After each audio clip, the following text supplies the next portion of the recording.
I am in Dragons by InPvP in creative mode, Windows 10 on a Lenovo computer. This is the spawn point when the Dragons world opens, and I have added enhancements.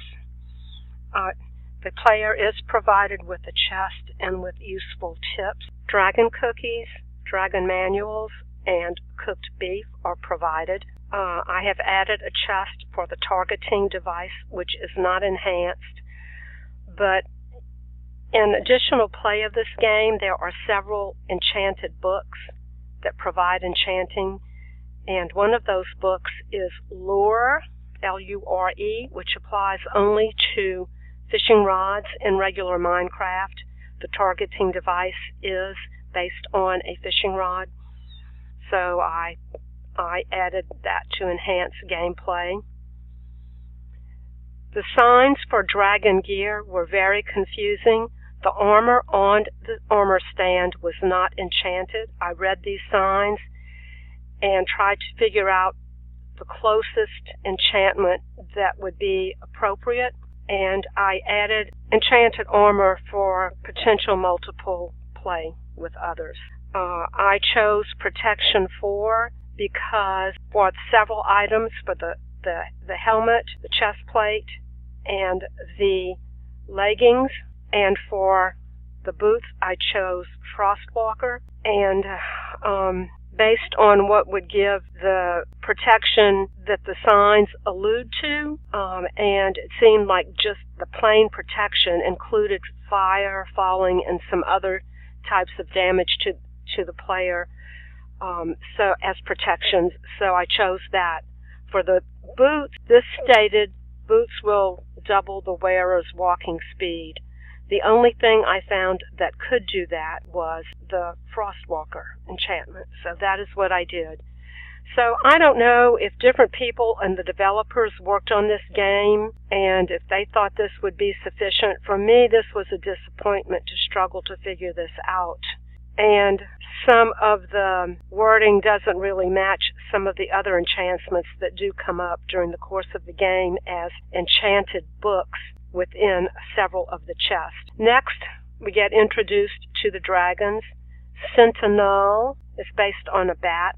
If it's supposed to be a takeoff on the word Sentinel, it's not spelled correctly. And I think that should have been spelled correctly if that was the intent. The next, over to the left, the Phantom or the Dark Dragon. Here it's called the Phantom, but again, the wording was confusing. Some other areas or locations, it's called the Dark Dragon. Well, the Phantom or the Dark Dragon is actually based on the Phantom in Minecraft, and there is a picture of the spawn egg. For each of these, I have added what the spawn eggs look like. Fire and Bolt is based on a llama. Ink-sacs can be used to change the color, and there is Fire and Bolt. I have added name tags. First, I tamed the dragons that could be tamed, added name tags, and added a lead to keep them in place. I could not add anything to Blue Tiger, based on a silverfish. Greenbeard is based on a chicken. And coming around to the other side, we have Infernia, which is based on a horse. You see there's various TNT piles placed around. I have also mapped this world. The main area of the world consists of the spawn area, where the cabin and the display dragons are, a central castle, a northeast castle, and a southwest castle. So we have 3 castles that run somewhat diagonally from the northern part of the world down to the southwest part of the world. There are a few villages off to the side. I have added a showcase area for the Phantom or Dark Dragon, since that was not in place, and I wanted it to be big enough that we could see it. So you can kind of see it here. I used obsidian to try to keep it in place. It seems that in the past, phantoms have escaped when I have tried to make a showcase for them, and obsidian has worked in other games for that. So I've come back to the spawn point, and we'll go to the central castle, which is the closest one. There are several chateau-like structures here. A few of these have chests. There are 2 chests among all these chateaux. Throughout these castles, there are multiple empty chests, and there are some chests that have useful items for survival, like food and armor, enchantments, and that type of thing.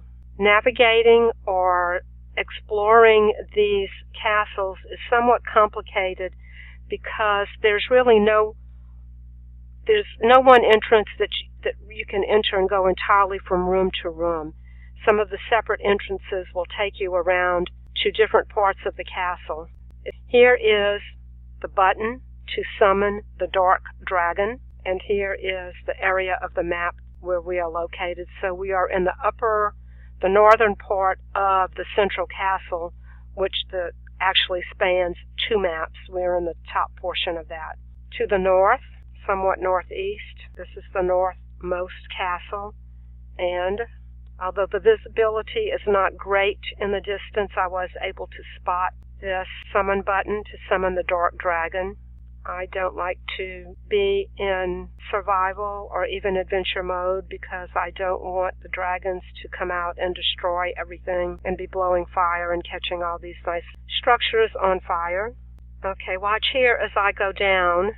The visibility is not so great, but as I get closer to the area, along this pathway, I made another showcase area to show fire and bolt. You hit the dragon with the ink-sac, and I made these signs as a pathway. I added extra spawn eggs, leads, and ink sacs here. So I have tamed these dragons with dragon cookies, placed a lead on them, and some of these, I don't think I have name tags on these. Once they are tamed, you simply right-click or whatever you do in your device to get on the dragon. I am not going to fly it because the visibility is not great, and I think it's going to take practice to become proficient with controlling the flight. This is the same group of developers that developed Planes, the game Planes, and that's a delightful game too, but the problem with flying vehicles or objects or dragons is that when you are actually flying, it's hard to see yourself flying, and the visibility of when you're going up and down, it's hard to see where you are. And here is the southwest castle. I added the diamond to note the location of Blue Tiger, and you can see the wings fluttering. So each of these castles has additional dragons already provided, so that can be fun. There are different interiors, but the interiors are very similar from one castle to the other. And I am looking for the button to summon the dragon on this particular game. Here it is, closer to the top. The visibility at a distance is not really good, but coming back from southwest diagonally back to the spawn area,